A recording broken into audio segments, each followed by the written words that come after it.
एक CS rank को win करने वाले बहुत ही आसानी से यूं चुटकियों में। बस कुछ नहीं करना है, इस वीडियो को बिल्कुल एंड तक देखना है और इस वीडियो के अंदर मैं आपको राउंड 1 से लेकर राउंड 4 तक कैसे क्या कुछ करना है सब कुछ बिल्कुल क्रिस्टल क्लियर बताऊंगा। आपको इस मैच को देखकर बहुत कुछ सीखने को मिलेगा। यहाँ पे जैसे पहला राउंड स्टार्ट हुआ मैंने ले लिया WSP इसलिए लिया क्योंकि यहाँ पे हमारे पास ऑप्शन था M1873। ये बिल्कुल क्लोज रेंज का गन है और एनिमी के मुंह के अंदर घुस के मारने का मुझे इस राउंड में तो कोई शौक नहीं, क्योंकि ये जो राउंड है बहुत ज्यादा कॉम्प्लिकेटेड है। इधर उधर से बंदे आ जाते हैं और इसमें मिड रेंज का फाइट होता है। गन सिलेक्शन बहुत ज्यादा इंपॉर्टेंट है। सही गन सही राउंड के हिसाब से आपको लेना पड़ेगा, क्योंकि ये पहला राउंड है तो पहले राउंड को ऑलवेज जीतने का प्रयास करना है। पहले राउंड को अगर आप जीत गए तो पूरा मैच आपके मुट्ठी में।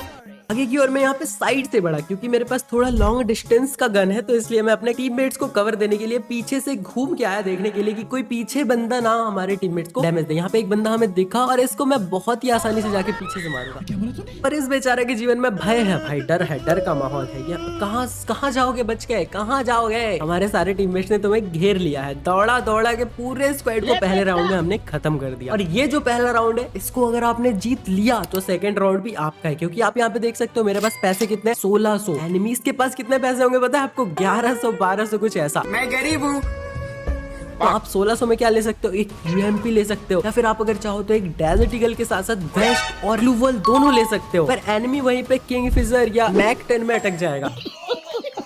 अच्छे लूट और इक्विपमेंट्स होने की वजह से आपका दूसरा राउंड जीतना बहुत ज्यादा इजी हो जाता है। अब देखो यहाँ पे दूसरे राउंड में हम आगे की ओर बढ़ते हैं। यहाँ पे आप देख सकते हो एक बंदा दूर से जंप कर करके जा रहा है, पर यहाँ पे एक क्लोज में भी बंदा था, वो मुझे नहीं दिखा। उसने मुझे बहुत ज्यादा डैमेज दे दिया, पर मैंने इसको बहुत ही इजीली जंप हेडशॉट मार के खत्म कर दिया। दूसरा बंदा भी मेरे ऊपर रश करता है, यहाँ पे मौके का फायदा उठाने का प्रयास करता है, पर इसको भी मैंने यहाँ पे जंप हेडशॉट मार दिया। और ये जो जंप हेडशॉट है ना बहुत ज्यादा काम की चीज है। अगर आप चाहते हो इस पे पूरा वीडियो में लेके आओ तो आप कमेंट कर सकते हो। यहाँ पे आप देख सकते हो एक बंदा सामने है, मैं भी उसको हेड लेने का प्रयास किया, बट सही समय पे वो निकल गया। कोई दिक्कत वाली बात नहीं है, कभी भी ऐसे में आप बिल्कुल डायरेक्ट रस मत कर देना। देखो मैंने भी यहाँ पे होल्ड किया, जब मेरे सारे टीममेट्स आ गए तब मैं यहाँ पे शेर की तरह ऊपर से गया और दोनों को खत्म कर दिया जंप हेडशॉट के साथ। वीडियो मैं बनाऊंगा भाई, पक्का बनाऊंगा। आप लोगों को ये चीज सीखना बहुत जरूरी है, क्योंकि जंप हेडशॉट जो है ना एकदम स्मूथ वे है हेडशॉट मारने का। इससे आप बहुत ही आसानी से हेडशॉट मार सकते हो, मतलब आपको पता भी नहीं चलेगा और हेडशॉट लग के एनिमी खत्म हो जाएगा। क्योंकि अब आप 2 राउंड जीत चुके हो, आपके पास UMP है और 2700 कॉइन है। आप इसमें वेस्ट लो, हेलमेट लो, 3 ग्लूवल ले लो, साथ ही साथ ग्रेनेड चाहो तो ले लो, आपके पैसे खत्म नहीं होंगे। नीचे ये जो क्विक EP कन्वर्जन है और रिस्टोर EP है, स्पीड बूस्ट है, ये सब चीजें बहुत ज्यादा काम की है। तो इसके लिए आपको सीक्रेट बाजार वाला वो जो लोड आउट होता है वो लेके आना पड़ेगा। क्विक EP कन्वर्जन से क्या होगा, आपका जो EP है ना वो 5-5 करके आपके HP में कन्वर्ट होता रहेगा और 500 में सस्ता है। बहुत अच्छा, सबसे बेस्ट ये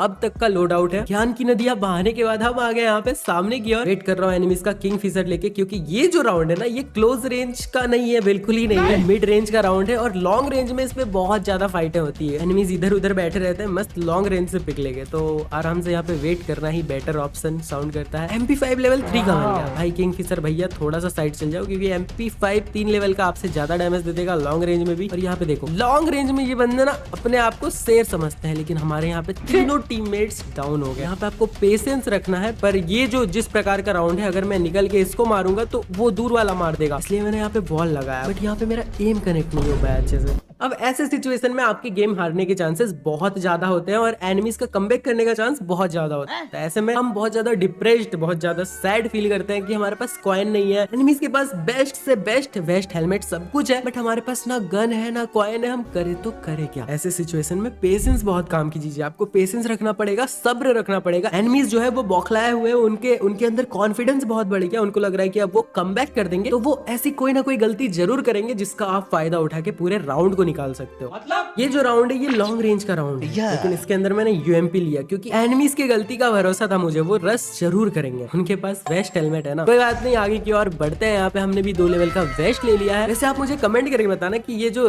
USP गन होता है इसको आप निकाल देते हो या रखते हो अपने पास? मैं रखता हूँ ना भाई, तो मुझे भारी भारी फील होता है अपने बैग के अंदर। मतलब ऐसा लगता है ना कि मेरे पास बहुत ज्यादा चीजें हैं भाई, इतने सारे गन का बाहर कौन उठाएगा, निकाल देता हूँ। आप क्या करते हो आप मुझे कमेंट में जरूर बताना, ये चीज तो जरूर कमेंट करना। बाकी देखो वो बंदा वहाँ पे होल्ड कर रहा है भाई, ये रस नहीं कर, रस करेंगे कैसे नहीं भाई, देख रहे हो घुस जाएंगे ये लोग, घुस जाएंगे। अभी इनके पास ओवर कॉन्फिडेंस आ चुका है। कहाँ कहाँ गया भाई मालिक, वो थोड़ा गलती हो गया। ऐसे टीममेट्स का होना भी बहुत जरूरी है जो समय पे रिवाइव दे दे। इस राउंड में मैंने एक गलती करी, यहाँ पे मैंने पेशेंस नहीं दिखा और बिल्कुल खुले में बिना ग्लू वॉल, मेरे पास ग्लू वॉल भी नहीं था, चला गया। जबकि मुझे पता था एक बंदा इसका लेफ्ट में भी गया है और ये बंदा जब यहाँ नहीं मिलेगा तो ये पीछे चला गया होगा। बहुत बड़ी गलती करी, पेशेंस नहीं रखा, मुझे उसी जगह पे होल्ड करना चाहिए था। सेकंड थिंग, जब मैं यहाँ पे आ भी गया तो मुझे ऐसे बिल्कुल सीधा नहीं जाना चाहिए था, मुझे ना थोड़ा सा कर्व वे में जाना चाहिए था। अगर एनिमी निकलता भी तो वो मुझे डायरेक्ट हेडशॉट नहीं मार पाता। खैर कोई बात नहीं, ये आ चुका है बेस्ट राउंड, इसमें मिड रेंज का फाइट होता है। यूएमपी लेकर बिल्कुल तगड़े तरीके से हम रेडी हो चुके हैं। अब इसके बाद उन्हें एक भी राउंड नहीं देना है, आगे की ओर बढ़ा। यहाँ पे आप जैसा कि देख सकते हो सामने वालों ने क्लू कैरेक्टर का यूज किया। क्लू से हमारा लोकेशन उन्हें पता चल गया, हम चारों एक साथ आ रहे हैं उन्हें पता चलेगा। और यहाँ पे हमारे टीम ने एक गलती करा था, हम क्लू लेके नहीं आए थे। वैसे ये जो गेम है ना, ये रैंडमली मैं खेल रहा था, ऐसे बिल्कुल स्ट्रेटेजी के साथ या फिर ऐसे नहीं खेल रहा था। पर ये गेम बेस्ट लगा मुझे आपको चीजें समझाने के लिए, इसलिए मैंने इस गेम प्ले का यूज किया। देखो आप यहाँ पे आगे की ओर जैसे ही मैं जा रहा हूँ सारे एनिमीज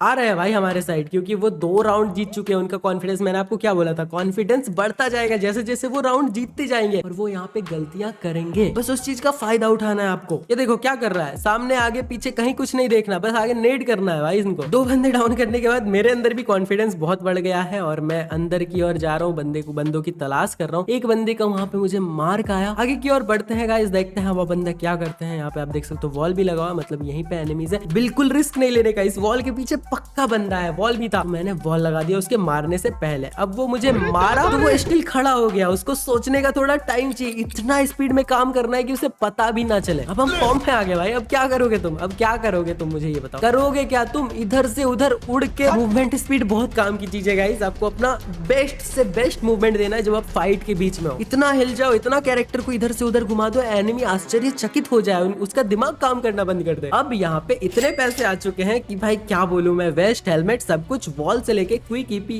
कन्वर्सन सब कुछ आ चुका है अपने पास। ठीक है, तो यहाँ पे लॉन्ग रेंज का गन लेने का कोई फायदा नहीं है क्योंकि मैं डायरेक्ट घुसूंगा भाई, मैं साइड से नहीं जाने वाला है इसमें। और आपको ये जो चीज मैं समझाता हूँ बार बार, ये बेस्ट चीज है भाई। आपको किस तरह से फाइट लेना है वो आपको डिसाइड करना है, उस हिसाब से आपको गन लेना है। साथ ही साथ ये राउंड कैसा है, इस राउंड में ज्यादातर किस टाइप की फाइट्स होते हैं, लॉन्ग रेंज, क्लोज रेंज, उस हिसाब से आप गन सिलेक्शन करोगे ना तो आपके पैसे बचेंगे। अगर आप गलत गन ले लोगे, आप यहाँ पे लॉन्ग रेंज का गन लेके करोगे क्या जब एनिमी शॉर्ट गन लेके आपके मुंह के अंदर घुस जाएंगे? बात तो सही है। आगे की ओर बढ़ा, रिस्क ऑफ एक्सपोजर है। एनिमीज ने हमारा लोकेशन देख लिया है। 3 बंदे हमारे लॉन्ग रेंज से जा रहे हैं, 2 बंदे जा रहे हैं, एक बंदा मेरे साथ में। लेट्स सी क्या होता है। यहाँ पे एक एनिमी आ चुका है, इसको मैं बहुत ही आसानी से हेडशॉट मार दूंगा। हेडशॉट बहुत ही काम की चीज है, आप लोग सबको ही चाहते हो हेडशॉट मारना, क्योंकि हेडशॉट 2 हेडशॉट एनिमी को मारने के लिए काफी है। वहीं पे आपको 10 बॉडी शॉट लगेंगे एनिमी को मारने के लिए। तो हेडशॉट मारने के लिए आपको बहुत ज्यादा प्रैक्टिस करना पड़ेगा। बाकी फायर आइज गेमिंग के अंदर बहुत सारी वीडियोस आपको मिलेंगे और 3 हेडशॉट के साथ पूरे राउंड को विन कर लिया। क्या बात है। एक और बहुत ही खतरनाक ट्रिक बताऊं, यहाँ पे जैसा कि आप देख सकते हो, यहाँ पे एनिमी है, मैं सीधा उसके ऊपर रस नहीं किया, जो कि मैंने फैक्ट्री वाले राउंड में आपको बताया था कि मैंने गलती कर दी, मैं बिल्कुल सीधा चला गया। इसमें मैं तिरछा जा रहा हूँ जिससे कि एनिमी मेरे पे हेड कनेक्ट नहीं कर पाएगा। दूसरी चीज, मैं उसको फर्स्ट फायर करने दे रहा हूँ, वो पहले फायर कर रहा है मेरे ऊपर, तो उसका फेस मेरे साइड है। अब वो अपना हेड इधर उधर मूव नहीं कर पाएगा। जैसे कि मैं यहाँ पे मूव कर रहा हूँ तो मेरा हेड देखो एक साइड पे झुका हुआ है। अब एनिमी अगर सीधा ड्रैग करता है तो मेरे हेड पे कनेक्ट नहीं होगा, बॉडी से वो इस डायरेक्शन में जाएगा। पर वहीं पे देखो वो मेरे को फायर कर रहा है, उसका हेड बिल्कुल सीधा है, उसका बॉडी बिल्कुल स्ट्रेट लाइन में। मैं इजीली सीधा ड्रैग करूंगा और इजीली उसको हेडशॉट कनेक्ट होगा। एनिमी को ऑलवेज फर्स्ट फायर करने दो। इसी के साथ आज का ये वीडियो करते हैं हम खत्म। वैसे सीखने के लिए तो बहुत सारी चीजें बाकी है, लेकिन आई होप आपको इस वीडियो से बहुत कुछ सीखने को मिला होगा। अगर वीडियो पसंद आया तो वीडियो को प्लीज एक लाइक